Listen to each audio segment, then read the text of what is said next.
본문을 읽으면서 참으로 이기적인 한 남자가 보이지 않습니까?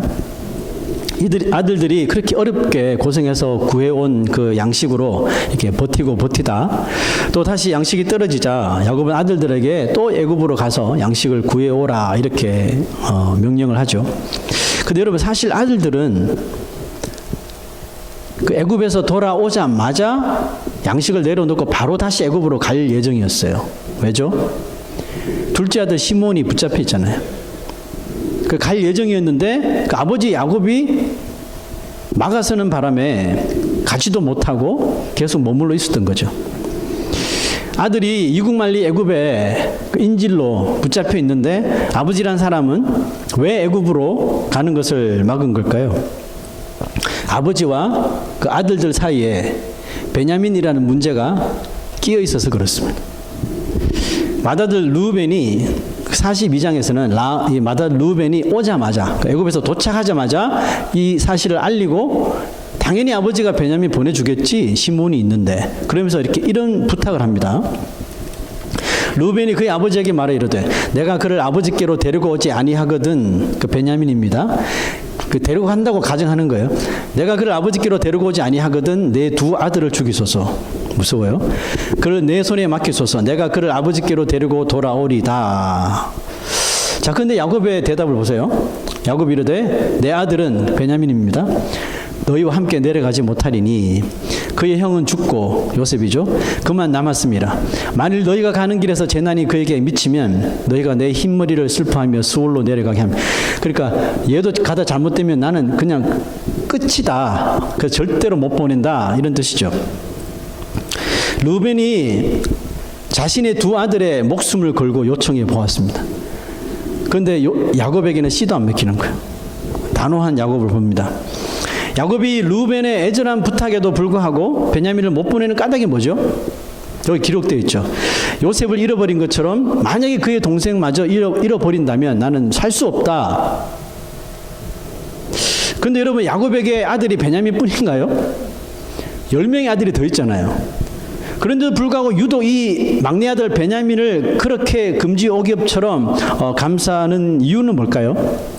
아실 텐데 베냐민과 이 요셉이 야곱이 가장 사랑했던 아내 라헬의 아들들이기 때문에 그렇습니다. 아시죠? 요셉을 얼마나 편애했었다는 거. 그 요셉이 없으니까 이제 베냐민을 끼고 있는 거죠. 그리고 요셉이 사라진 이래로 이제는 더더욱 이 베냐민에게 집착을 하게 됩니다. 집착하며 편애를 하였던 거죠. 그러니까 우리가 봐도 너무 과하다 할 정도로 라헬의 자녀들만 집중 편애하는 야곱의 처사가 정말 불편하지 않습니까? 둘째 아들 시몬이 애굽에 붙잡혀 있는데도 전혀 아랑곳하지 않아요. 아랑곳하지 않고 시간을 허비하는 야곱이 정말 너무하다 못해 막 우라통이 이렇게 터질 지경인데 또 보세요. 양식이 똑 떨어지니까 야곱이 너 뭐하니 너희들 빨리 가서 애굽에 가서 양식 구해오지. 근데 여러분 애굽에 양식을 사러 가려면 누가 있어야 됩니까? 베냐민을 데려가야 한다는 것을 야곱이 잘 알잖아요. 그럼에도 불구하고 베냐민은 못 보내 그래요. 베냐민 없이 갔다 오라는 의미가 뭡니까? 너희들이 알아서 어떻게든지 양식을 사오라는 뜻이잖아요. 야, 정말 아버지로서 할 말은 아닌 듯한데 그죠? 이제 관건은 뭐예요? 야곱의 말대로 베냐민 없이 애굽에 갈 것인가 아니면 어떻게 해서든 야곱을 설득시켜서 베냐민을 데리고 갈 것인가 이게 이제 관건인 거죠. 아들들은 이미 총리 요셉을 만났잖아요. 총리 요셉을 만나서 베냐민 없이 가는 거는 이거는 시간 낭비다. 왜냐하면 요셉이 아들 그 베냐민 안 데리고 오면 너희들 나 볼 생각하지 마 이렇게 말했잖아요. 그 시간 낭비라는 걸 알기 때문에 어떻게든지 이 아버지 야곱을 잘 설득시키는 것이 맞다고 판단을 한 거죠. 그래서 이번에는 넷째 아들 유다가 아버지와 이제 썰전을 이렇게 벌이는데요. 야곱과 이 유다 사이에 베냐민 쟁탈전이 이제 시작된 겁니다. 주제는 겁니다. 죽어도 데리고 갈 수 없다. 와 무조건 데리고 가야 된다. 이 아버지와 아들 사이에 이제 신랑이 벌어진 거예요. 자, 이 쟁탈전의 승자는 누구였죠? 유다가 이겼습니다. 장자 루벤의 그 설득에도 꿈쩍도 하지 않던 야곱이었는데 어떻게 유다의 말에는 설득을 당했을까요? 루벤과 유다의 설득에 어떤 차이가 여러분 있었을까요? 무엇이 이 고집스러운 야곱의 고집을 다 내려놓도록 만들었을까 하는 거죠. 저는 그렇게 봅니다. 루벤보다, 우리가 루벤과 유다의 설득을 다 들어보았는데 루벤보다 유다의 말에 더 진정성이 담겨져 있었다 이렇게 본대요. 루벤은 만약 베냐민을 데리고 갔다가 데리고 오지 못하면 뭘 내걸었어요? 자신의 두 아들을 죽이라고 그랬어요. 여러분이 야곱이라면 이거 설득될까요? 물론 그만큼 간절하다는 뜻은 이해하지만 어떻게 세상에 할아버지가 그래도 그 주손자를 죽입니까? 이게 설득력이 없는 거예요. 루벤은 그저 자기가 장남이기 때문에 어떻게 보면 좀 오기가 발동했던 것 같아요. 그 반면에 유다는 이렇게 설득을 하는데요. 자, 8절 9절 한번 보죠. 유다가 그의 아버지 이스라엘에게 이르되 저 아이를 나와 함께 보내시면 우리가 곧 가리니 그러면 우리와 아버지와 우리 어린아이들이 다 살고 죽지 아니하리라. 되게 이렇게 파지티브한 방향으로 이야기를 몰고 갑니다. 일단 그 다음 구절 중요한데 내가 그를 위하여 담보가 되오리니 아버지께서 내 손에서 그를 찾으소서. 내가 만일 그를 아버지께 데려다가 아버지 앞에 두지 아니하면 내가 영원히 죄를 지리이다 그랬습니다. 자, 여러분 루벤과 유다의 차이점이 보입니까? 루벤은 불가능한 일에 맹세를 걸었지만 이 유다는 자신 스스로를 담보로 정했죠. 내가 그를 위해서 담보가 되겠다. 야곱은 유다의 설득력에 동화되어서 베냐민을 향한 그 고집스럽던 마음의 빗장을 드디어 열게 되는데요. 자, 13절 보죠. 네 아우도 데리고 떠나 다시 그 사람에게로 가라. 그렇게 못 보내 하더니 데리고 가라고 설득을 당합니다. 자, 여러분 이 구절을 보면서 야곱이 이제 그런 베냐민을 포기한 것인가? 이렇게 우리가 생각할 수 있잖아요. 근데 여러분 부모가 어떻게 자녀를 포기합니까? 그건 아니죠. 그 정도로 유다의 이 맹세를 야곱이 신뢰했다는 것을 보여주겠죠. 유다가 자신을 담보로 하겠다는 이 약속은 야곱의 그 고집스러운 마음만 이런 것이 아닙니다. 영적으로 보면 그동안 닫혀 있었던 이 야곱의 하나님을 향한 그런 영안도 함께 열려졌더라는 것입니다. 전능하신 하나님을 의지했던 야곱이 요셉의 일로 인하여 그의 동생 베냐민에게 집착하면서 하나님의 그 전능하심을 다 깡그리 잊고 살았다는 것이죠. 여러분 이 야곱의 모습에서 저는 아주 전형적인 티피컬한 휴머니즘, 그 인본주의가 나타나고 있다고 보는데, 여러분 인본주의가 뭐예요? 인본주의는 하나님과 관계없이 인간이 모든 삶에 스스로 주체가 된다는 그런 이론이 인본주의죠. 원래 근데 인간은 인본주의가 아닙니다. 원래 인간은 오직 창조주 하나님의 그 말씀에 순종하면서 하나님과 그 밀접한 관계를 가졌죠. 항상 하나님과 대화하고 하나님과 동행하는 삶을 살았는데 그것이 바로 뭐예요? 신본주의죠. 그 인본주의와 반대되는 신본주의의 삶을 우리가 살도록 창조되었단 말이죠. 그러나 인간이 하나님의 말씀을 거역하죠. 아담과 하와가 그 말씀에 불순종하면서 하나님과의 그 관계가 좋았던 관계가 한순간에 단절돼 버리죠. 그로 인해 인간은 하나님 중심에서 이제는 자기 중심, 또 인간 중심으로 그 삶이 변질되기 시작한 겁니다. 지금도 여전히 하나님의 중심으로 살아야 할 인생들이 자기 중심, 인간 중심으로 이렇게 변질되어진 채 살아가고 있는 것이죠. 그런데 인간 중심으로 변질된 채 살아가다가 이게 아닌 것 같아 라고 하여서 다시 신본주의로 돌아온 사람들이 누구예요? 바로 저와 여러분 같은 크리스찬인 거죠. 자, 그렇게 인간 중심으로 변화된 세상이 만들어내는 것이 뭘까요? 모든 죄의 근원들이 거기서부터 나오더라는 것입니다. 하나님을 외면한 채 나 중심, 세상의 이론 중심으로 살아가는 그 자체가 결국 많은 죄들을 만들더라는 것이죠. 한국에 또 끔찍한 또 사고가 있었죠, 그죠? 자, 여러분, 그 이야기 끄집어내면 한도 끝도 없으니까 하지 말고요. 신본주의자였던 야곱이 왜 인본주의자로 전락했을까요? 야곱이 요셉 사건 이후로 크게 실망하며 하나님 앞에 좀 실망을 한 거겠죠. 그래서 이제는 베냐민을 내가 지켜야 되겠다 해서 하나님과 자기 자신 사이에 그 담을 만든 거죠. 펜스를 만든 거예요. 펜스를 치게 된 거죠. 하나님도 지켜주시지 못하는 내 아들을 이제는 내가 내 힘으로 스스로 지켜내겠다는 마음이 들었던 거죠. 그 펜스를 치고 나니까 당연히 하나님은 온데간데 없는 거죠. 그렇게 야복강강해서 하나님을 신뢰했던 야곱이 인본주의자로 전락돼 버린 거죠. 자, 여러분, 사람들은 인본주의가 왜 나빠요? 휴머니즘이 왜 나빠요? 이렇게 질문을 합니다. 휴머니즘은 인간의 생명을 귀중하게 여기는 게 인본주의인데요. 그거 좋은 말이죠. 맞습니다. 그런데 문제는 뭐냐 하면 인본주의 안에는 뭐만 있어요? 사람만 있다는 거죠. 인본주의 안에는 하나님이 없어요. 그래서 우리 신앙생활을 하는 우리 크리스찬들에게는 인본주의가 문제가 되는 거예요. 무슨 문제가 될까요? 가장 큰 문제는 내 뜻과 하나님의 뜻을 절대로 구별할 수 없도록 만들기 때문에 그렇습니다.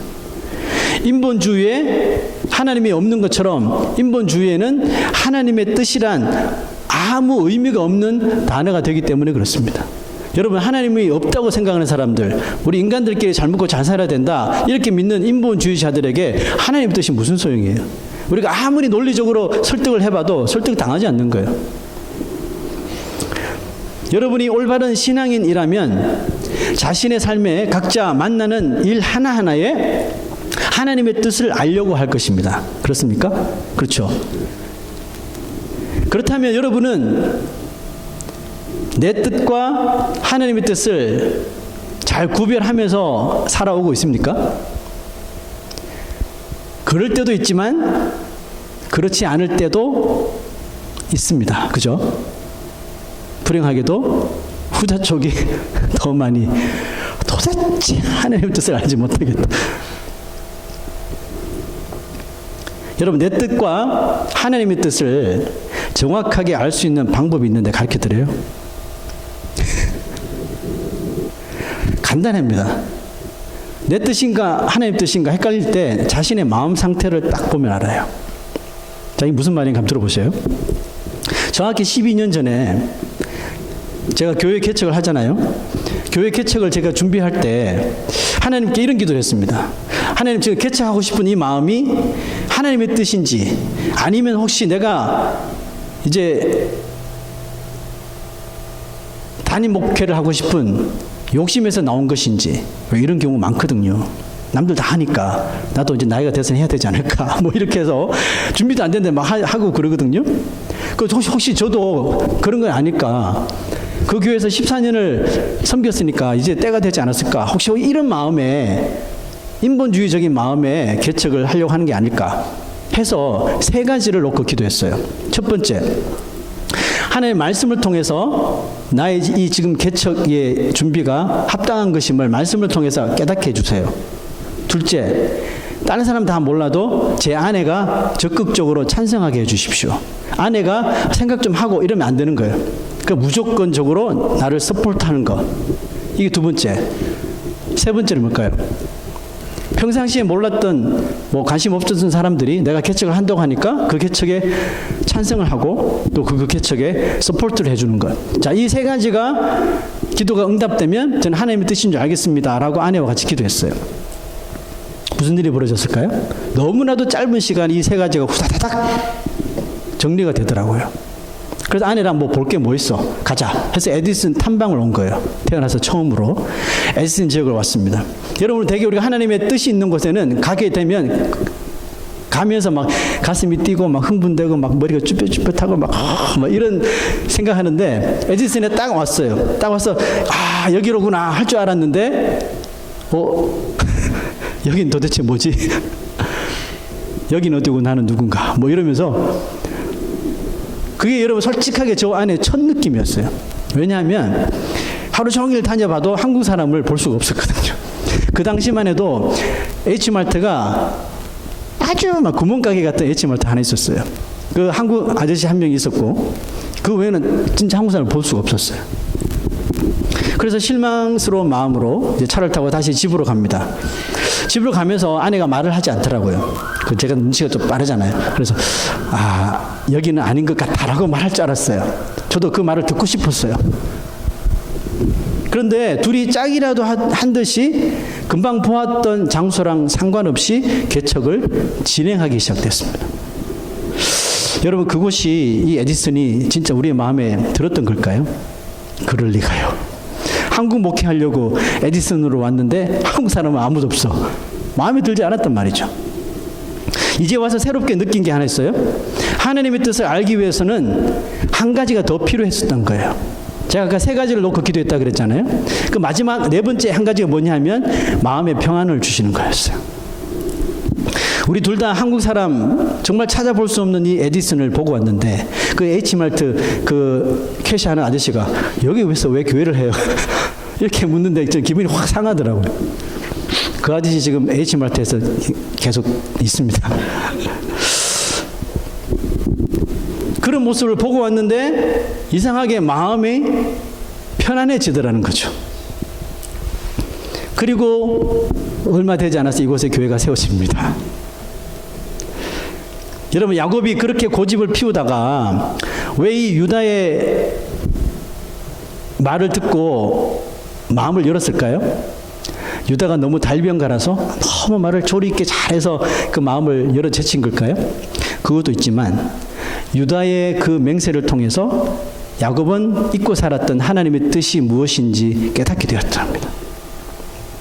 참, 하나님의 뜻을 깨닫는 방법이 여러 방편입니다. 때로는 이렇게 주일날 설교 듣다가 깨달을 수도 있고, 때로는 보통 지나가는 사람을 통해서도 들을 수도 있고, 또 자연을 통해서 볼 수도 있고, 그죠? 기도를 통해서 들을 수도 있고, 아주 다양하게 하나님께서는 우리로 하여금 하나님의 뜻을 잊고 사는 자에게 하나님의 뜻을 깨닫게 해주시기 위해서 시도를 하시는 거예요. 그런데 우리가 그 안테나를 세우지 않으면 절대로 알 수 없는 거겠죠. 그렇던 야곱도 이 유다의 말에 안테나가 뿅 하고 세워진 거죠. 내가 하나님을 잊고 있었네. 자, 14절 한번 야곱이 이렇게 말합니다. 전능하신 하나님께서 그 사람 앞에서 너희에게 은혜를 베푸사. 드디어 하나님의 은혜의 말을 이제 끄집어내는 거예요. 다 은혜로 살았던 야곱이 그 요셉 일 때문에 베냐민에게 집착하면서 전능하신 하나님이고 은혜고 뭐고 다 까먹고 살았던 사람이 이제 이야기하는 거예요. 너희에게 은혜를 베푸사. 그렇지, 하나님의 은혜가 있었지. 이제 다시 생각하기 시작하는 거예요. 그 사람으로 너희 다른 형제와 베냐민을 돌려보내게 하시기를 원하노라 하고 마지막 구절 보세요. 내가 자식을 잃게 되면 이르리로다. 야, 루벤한테 그렇게 절대로 못 데려간다 이렇게 말했던 사람 말이 맞습니까? 내 자식을 잃으면 이르리로다. 뭐예요? 하나님 앞에 다 맡긴다 이거죠. 사랑하는 막내 아들 베냐민을 붙잡고 있으면 야곱의 삶이 노년에 좀 편하겠죠. 그런데 미안하지만 야곱의 마음은 계속해서 불편해했었던 거예요. 그런데도 베냐민을 못 보내는 거예요. 마음은 계속 불편한데 왜? 베냐민이 라헬의 자식이니까 계속 끼고 있는 거예요. 마음은 계속 불편한데 그 다른 자녀들이 베냐민 가야지 우리가 시므온 데리고 오고 양식도 준대요 하는데도 못 보내주는 거예요. 그런데도 마음은 계속 불편해 오고 있었던 거죠. 베냐민을 보내려니 이제 삶의 낙을 완전히 잃어버릴 것 같았어요. 쟤마저 없어지면 이제 누구랑 사냐? 누구 보고 사냐? 그런데 그를 보내려고 결단을 하니까요. 그동안 쌓여 있었던 불편함이 소화되듯이 확 사라집니다. 사라짐과 동시에 마음에 평안이 찾아옴을 느꼈던 거죠. 그래서 이 말 한 거예요. 내가 자식을 잃게 되면 이르리로다. 여러분, 내 뜻대로 살면, 내 원하는 내 방식으로 내 계획대로 살면 내 삶은 편안할지 모릅니다. 왜요? 내 뜻이니까. 그런데 마음은 어떨까요? 계속 불안하고 불편해질 거예요. 이게 여러분 속이고 거짓말하는 거와 똑같아요. 여러분, 우리가 위기를 모면하기 위해서 갑자기 그 사람 앞에서 막 속이고 거짓말을 하잖아요. 그러면 그 위기는 넘어갈 수 있어요. 삶은 편안해질 수 있어요. 그런데 여러분 마음은 어때요? 불안하죠. 내가 거짓말한 것이, 속인 것이 들킬까 봐 계속해서 불안해. 잠도 못 자고 우울증 걸리면서 불안해지는 거와 똑같은 거죠. 그러나 하나님의 뜻을 따르면 무지무지하게 힘들거나 괴로울 수가 있습니다. 왜냐하면 내 뜻이 아니니까. 그죠? 힘들 수 있어요. 그런데 마음은 어떨까요? 마음은 잔잔한 물처럼 평안해지는 아주 희한한 일이 벌어집니다. 진짜 희한한 일이 벌어져요. 삶은 너무 괴롭고 힘든데 왜 내 마음이 이렇게 편안하지? 여기 여러분 경험해 보셨죠? 하나님 뜻대로 순종하면 삶은 고되고 힘들어도 마음은 편안하다고 말했습니다. 근데 여러분, 시간이 지나면 지날수록 경험하게 되는 것이 또 있어요. 그게 뭘까요? 고달팠던 삶도 하나님께서 그냥 계속 고달프도록 내버려 두시지 않더라고요. 조금씩 정리가 되고 또 힘들었던 내 삶도 안정감을 찾아가게 하신다는 것입니다. 개척하고 12년이 지났잖아요. 12년이 지난 지금 우리 부부의 삶이 얼마나 안정되고 또 그때보다 신앙적으로나 인격적으로 얼마나 성숙되었는지 여러분은 잘 모를 거예요. 1부 때 우리 앞에 놓고 내가 이 말 하려니까 정말 쑥스럽더라고요. 진짜 성숙된 거 맞아? 이러면서. 근데 우리가 똑같이 이구동성으로 말해요. 야, 뉴욕에서 살 때보다 그때는 뭐 사역하느라고 뭐 치여서 애들도 못 보고 막 이랬거든요. 그 지금은 와, 너무너무 사람이 달라졌다고 그래요. 그 자기도 그래요. 자기도 달라졌다고. 야곱이 베냐민을 떠나보내고 삶이 얼마나 이런 힘들어졌을까요? 실질적으로 힘들어졌겠죠. 맨날 끼고 살던 베냐민을 보내버렸으니까. 지호를 갑자기 떠나버렸다고 생각해보세요. 아버지가 한국 데려가 버렸어. 어떻게 살 거예요? 박수?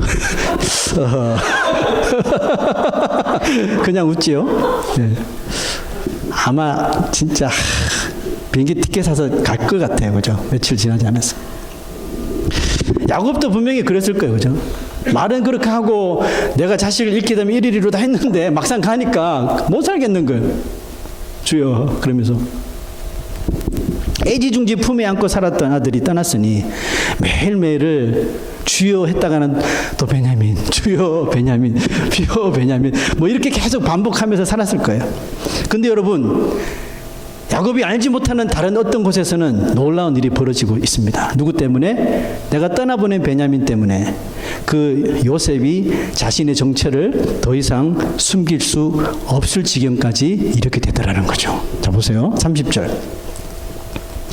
요셉이 아우를 사랑하는 마음이 본 거에 드디어 베냐민을 보자마자 다른 형들 볼 때와는 완전히 다른 감정이 막 솟아오른 거예요. 그래서 요셉이 아우를 사랑하는 마음이 복받쳐 급히 울 곳을 찾아 안방으로 들어가서 울고, 그럼에도 불구하고 아직은 때가 아니라서 좀 숨기기는 했지만 금방 요셉은 이 베냐민 때문에 정체를 드러낼 수밖에 없게 됩니다. 얼마 지나지 않아 정말 이 정체를 요셉이 이제 드러내는데요. 그리고 야곱은 죽은 줄로만 알았던 아들, 꿈에 그리던 그 금쪽같이 여겼던 요셉을 만나게 되죠. 여러분, 때때로 우리는 하나님의 뜻을 분별하지 못해서, 그게 간단해요. 우리가 하나님의 뜻을 알지 못하면, 구별하지 못하면 내 뜻을 붙잡게 돼 있거든요. 그래서 야곱처럼 무조건 붙잡고 있으려고만 합니다. 근데 어떤 사람에게는 이것이 물질로 나타날 수가 있고, 하나님은 야, 그 물질 좀 손에 놔. 그게 너에게 행복을 주는 게 아니야. 그거 물질 사랑하지 마. 돈을 하나님께서 필요해서 주신 것이지 사랑하려고 주는 게 아니야 라고 하는데도 계속 그것만, 물질만 부여잡는 거죠. 절대로 하나님 뜻을 알 수 없어요. 어떤 사람은 뭐 야곱처럼 자녀를 붙잡을 수 있겠죠. 절대로 못 보내. 시집도 못 보내. 아들도 못 보내. 장가도 못 보내. 그러면서 계속 조심하세요. 또 어떤 사람에게는 이게 직장이 될 수가 있어요. 또 어떤 에게는 자존심이나 명예가 될 수도 있겠죠. 내가 어떻게 해서 쌓아놓은 이 직책인데 뭐 이러면서. 여러분, 모세가 이스라엘 백성을 애굽에서 데리고 나오죠. 하나님의 명령 받아서 곧바로 가나안 땅에 갔으면 좋은데 40년을 광야에서 이 불순종하는 백성들을 이끌었단 말이죠. 그리고 드디어 이제 꿈에 그리던 적과 꿀이 흐르는 가나안, 약속의 땅 가나안에 딱 왔어요. 이제 조금만 가면, 강만 건너면 가나안 땅인 거예요. 그때 하나님이 하신 말씀은 모세를 무척이나 당혹스럽게 만드시는데요. 이런 말씀하셨어요. 여호와께서 그에게 이르시되 이는 내가 아브라함과 이삭과 야곱에게 맹세하여 그의 후손에게 주리라 한 땅이라. 그렇죠, 하나님. 그런데 내가 네 눈으로 보게 하였거니와 너는 그리로 건너가지 못하리라. 진짜 청천벽력이라는 말이 여기에 딱 어울리죠. 하나님께서 모세를 부르신 것도 가나안 땅에 들어가게 하기 위해서, 이스라엘의 이 지도자로 삼으신 것도 가나안 땅에 들어가기 위해서, 결국 그 일을 위해서 나를 부르신 걸로 알고 있었는데 40년을 그렇게 알고 있었는데 이제 보니까 너는 못 들어가 하시는 거죠. 여러분 같으면 이 말에 순종하겠습니까? 거기에 다른 하나님 없어요? 뭐 이렇게 묻지 않을까요? 모세는 하나님의 뜻을 도저히 이해할 수 없었던 거예요. 그래서 몇 번을 하나님 앞에 애원을 합니다. 하나님, 제가 지도자고 이것을 위해서 제가 부름받았는데 제가 당연히 들어가야 되는 거 아닙니까? 라며 두 번을 애원을 합니다. 들여보내달라고. 그러나 모세의 최종 결정은 이와 같은데요. 자, 그 다음 구절 보시죠. 이에 여호와의 종 모세가 여호와의 말씀대로 모압 땅에서 죽어. 모압 땅은 가나안 땅이 아닙니다. 가나안과 붙어 있는 땅이죠. 그 가나안 들어가지 않고 모압 땅에서 죽었다는 거예요. 그 자기 고집을 꺾었다는 뜻이겠죠. 모세가 자신의 뜻을 만약에 고집했다면, 하나님이 아무리 너 못 들어가야 한다 그래도 자기 고집대로 했다면, 여러분 그 강만 건너면 되는데 가나안 땅에 못 들어갔을까요? 충분히 들어갈 수 있죠. 들어갔을 거예요. 근데 만약 자기 뜻대로 가나안에 백성들을 이끌고 들어갔다면, 수많은, 그때 뭐 숫자가 200만 명 정도 되는데 그 사람들 앞에서 뭡니까? 좀 폼은 났겠죠. 나를 따라라 해가지고 가나안 땅에 딱 들어갔으니까. 그렇지만 모세의 마음은 어땠을까요? 모세의 마음은 가나안 땅에 첫 발을 내딤과 동시에 후회감에 들어올 거예요. 괴로움은 날마다 더해갈 겁니다. 왜? 그게 하나님의 뜻이 아닌 걸 알기 때문에. 약속의 땅 가나안에 들어갔지만 마음은 계속해서 불편해졌을 거예요. 사실 모세는 가나안 못 들어가면 백성들 앞에서 창피할 것 같았어요. 왜? 40년 동안 우리가 가야 할 곳은 가나안 땅입니다. 계속 수도 없이 이야기했는데 정작 자기는 못 들어가게 됐잖아요. 그래서 사람들이 이런 말 안 할까요? 뒤에서 수근수근 하면서 이제 모세 못 들어간대. 죄진 거 아니야? 우리 모르게? 우리 보고 맨날 회개하라 그러더니 자기는 죄 짓고 사는 거 아니야? 이러면서 막 이렇게 했을지 몰라요. 그런 소리가 들렸을 수 있어요. 그래서 더 창피하고, 그래서 하나님 앞에 더 애원했을지 몰라요. 아니면 정말 마치 자기 인생이 가나안 땅에 못 들어가서 실패한 인생 같아 보일 줄 알았습니다. 그런데 하나님의 뜻대로 순종하기로 하고 마음을 탁 접었더니 상상할 수 없는 평안이 밀려와서 자신의 결정이 올바른 것이었음을 하나님께서 깨닫게 해주시더라는 거죠. 무슨 근거로요? 마음이 평안해. 백성들 다 떠나보내니까, 마지막 한 사람 딱 보내니까 이제 내가 할 일 다 했네. 마음이 너무 평안해지더라고요. 하나님께서 모세에게 무슨 은혜를 주신지 알아요? 모세가 죽을 때까지 기력이 쇠하지 않았다고 그랬어요. 그러니까 가나안 땅에 들어가지 못했지만 나머지 인생을 건강하게, 아주 짱짱하게 잘 보냈다는 것이죠. 여러분, 이것이 우리가 내 고집을 꺾고 하나님의 뜻대로 할 때 얻게 되는 평안인데, 어디서 오는 평안이에요? 하늘에서 오는 평안. 여러분, 찬송가에 이런 가사가 있습니다. 내 영혼의 평화가 넘쳐남은 주의 축복을 받음이라. 아시죠? 자, 여러분, 우리가 그리스도인들이, 적어도 그리스도인이라면 우리 인생에 살아가면서 하나님께 받아야 할 축복이 뭘까요? 우리가 하나님께 받아야, 내가 지금 아무리 돈이 부족하고 뭐가 부족해도 우리 그리스도인으로서 하나님께 받아야 할 축복은 한 가지입니다. 내 영혼에 평화가 있는 거. 아멘. 평화가 있는 것이 우리의 가장 축복이에요, 여러분. 아무리 물질이 많고, 아무리 아구리 기도 보세요. 아무리 많아도 마음이 평안이 없으면 그건 축복이 아닌 거예요, 여러분. 그렇지만 치질이 가난하고 정말 직장도 또 없고 막 이래도 하나님께서 평안을 주시면 희한하게 살만 나는 거죠. 이게 그리스도인들 아닙니까? 보세요. 내 영혼의 평화가 넘쳐나면 주의 축복을 받음이라. 근데 이 축복을 우리가 언제 경험할까요? 내가 주야로, 밤낮으로 주님과 함께 있어. 이게 신본주의죠. 하나님과 내가 함께 같이 사귀는 거. 주야로 주님과 함께 있으니, 하나님과 있으니 내 영혼이 하나님 때문에 편안히 쉬는 거예요. 아멘. 여러분, 이런 축복을 날마다 간구하십니까? 자, 후렴 보시자. 평화로다. 진짜 평화는 좋은 데 놀러 가고 편한 데 가서 인생을 즐기는 것에서 오는 평안이 아니에요. 진짜 평안은 하늘 위에서 내려오는 하나님이 주시는 평안. 이게 진짜 평안인 거죠. 우리는 앞으로 그러면 이 사실을 깨달았다면 어떻게 살아야 될까요? 그 사랑의 물결이, 평안을 내려주신 하나님의 그 사랑의 물결이 영원토록 내 영혼을 덮게 해달라고 기도하는 것이 우리 그리스도인들의 참된 삶이라고 믿습니다. 신앙인에게 있어서 가장 큰 행복은 하루 종일 하나님과 주님과 함께 있는 거예요. 이 맛 때문에 우리가 신앙생활을 하는 거잖아요. 세상 사람들은 일 때문에, 자녀 때문에, 뭐 직장 동료 때문에, 뭐 배우자 때문에, 뭐 삶 때문에, 예? 죽겠다, 괴롭다, 힘들다 하는데, 우리 그리스도인들은 뭐 좀 다른 삶을 삽니까? 똑같은 삶을 사는 거잖아요. 똑같은 삶을 살면서도 하나님이 함께 하신다는 걸 믿으니까 마음에 하나님이 주시는 평안이 있는 거예요. 자, 이게 다른 점 아니에요? 그게 신앙생활의 묘미요 행복이라고 믿습니다. 내 뜻과 하나님의 뜻을 잘 구분할 줄 아는 것이 신앙이에요, 여러분. 그것을 구분하는 방법이 우리 마음의 평안한 상태를 보라 그랬죠?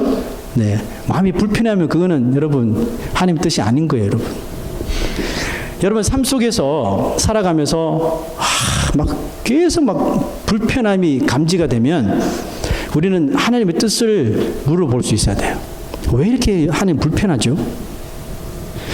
근데 여러분 기억해야 되는 게 있어요.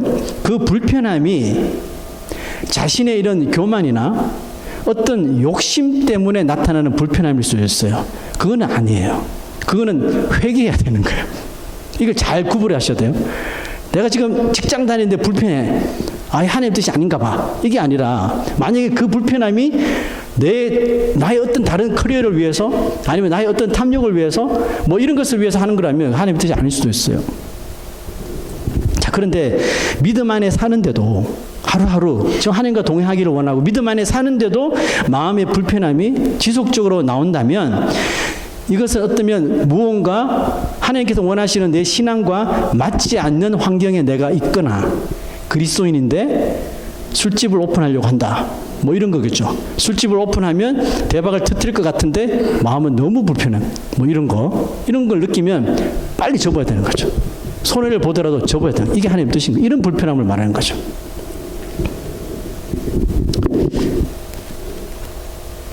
믿음대로 살지 않으려는 혹시 자신의 그런 모습 때문에라고 여러분 생각하시면 되겠죠.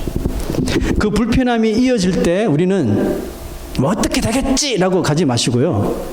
자기 자신을 신앙을 점검하고 그럼에도 불구하고 계속 불편함이 온다면 기도하라는 하나님의 뜻이에요. 하나님의 뜻이 뭐죠? 라면서 물으셔야 되죠. 야곱처럼 모세처럼. 그러면 하나님께서 분명히 그 다음 절차는 순종하라는 이 주문을 분명히 우리가 할 거예요. 자, 야곱이 어떻게 순종했나요? 내가 자식을 잃으면 잃으리로다. 야곱에서는 가장 큰 거를 순종한 거예요. 자식을 잃으면 잃으리로다. 하나님 뜻이 맞을 거예요. 라고 나간 거죠. 우리에게도 똑같이 순종을 요구하실 거라는 거죠.